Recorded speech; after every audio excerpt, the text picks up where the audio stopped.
I should be proud to be gay. You know, I'm a heterosexual man. I live in a world where every single door opens for me because of my sexuality. A lot of people messaging me saying, well, I should be proud to be gay. You know, I'm a heterosexual man. I'm not proud of being a heterosexual man because the whole world celebrates my existence anyways. Whereas a gay person or a LGBTQI person, the world is not normalized for them.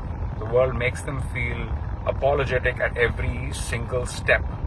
I live in a world where every single door opens for me because of my sexuality. But because of their sexuality, the world closes the door.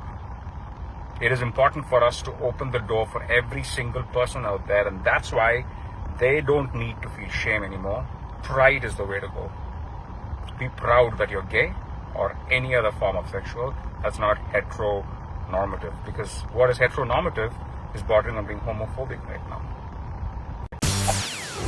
செய்திகளை உடனுக்குடன் தெரிந்து கொள்ள உடனே subscribe பண்ணுங்க.